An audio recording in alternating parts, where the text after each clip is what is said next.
This was really a question about the Northwick Park experience. You talked about if a result came back positive on the swab, that those stickers on the notes would be marked and it would be put into the notes. What has been your process for communicating the results, positive results, to the mothers, and how has that worked? Have you brought them back in, written to them? How's that worked? Grace, is that for you to answer? I guess it's for me.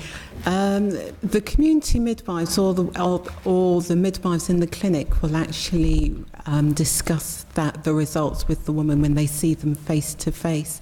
Some midwives will send a letter, or some may actually give the mothers a telephone call, but preferably it's more face to face, especially if we have women where English isn't their first language. So we would usually use an interpreter to do that. Community midwife from Wales. Just wondered, your plan is to inform the parents as widely as we can about the risks of strep B. And I think that once the parents are on board and are educated, in Wales already as a community midwife, lots of my patients pay privately. And the trust that I work for always do treat the positive cases. But more and more and more women, they talk to each other, are educating themselves.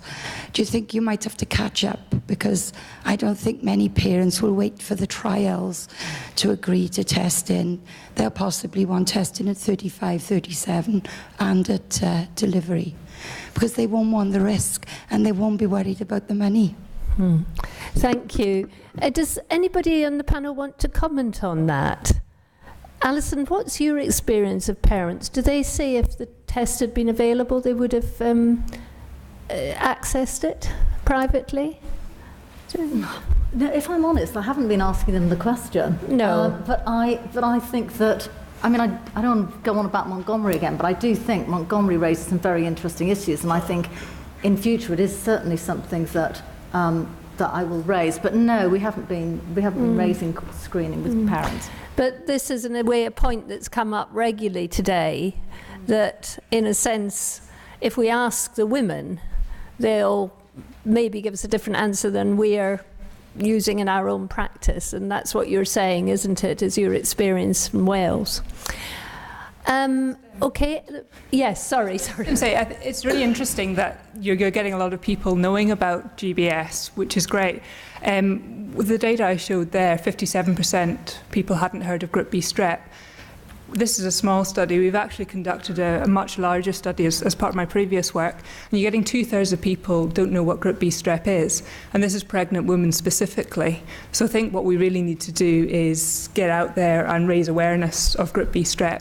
And its strategies how we do that. And therefore we can give parents more of a choice.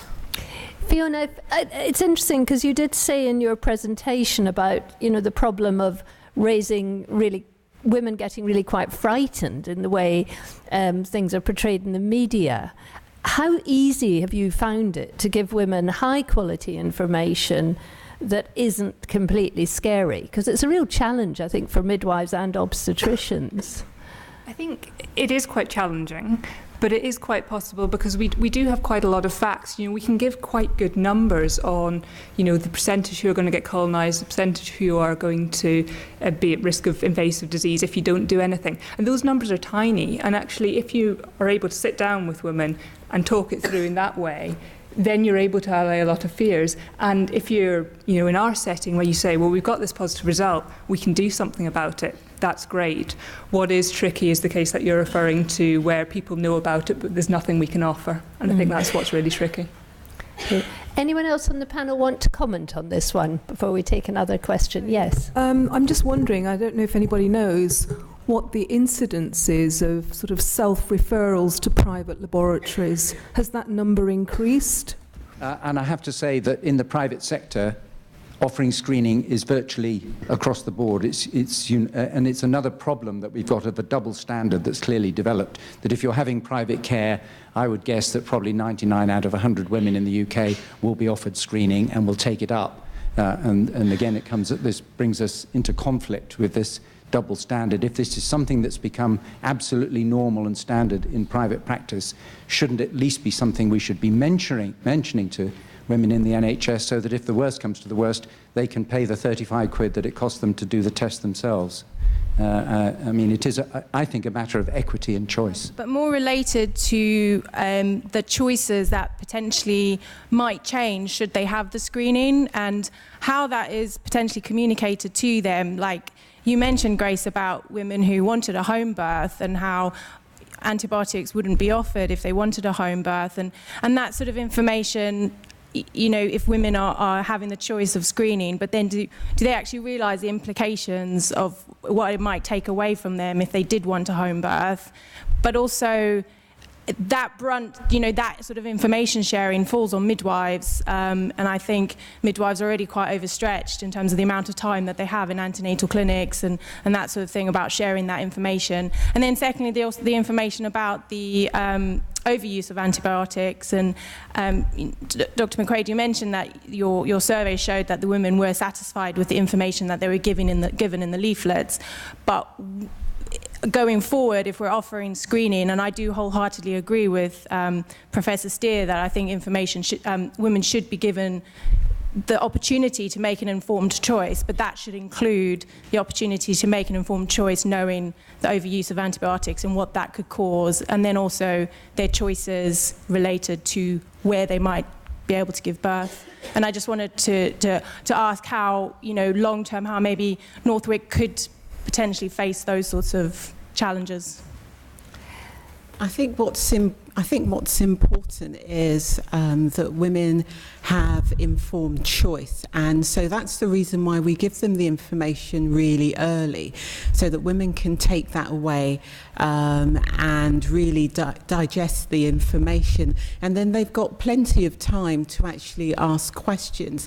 Now, when we're talking about women who want a home birth and may be found to be GBS positive, we do have a pathway where we actually have our women coming into the birth options clinic and actually meeting with our consultant midwife for normality, and also working in collaboration with the obstetrician and with Dr. Rao.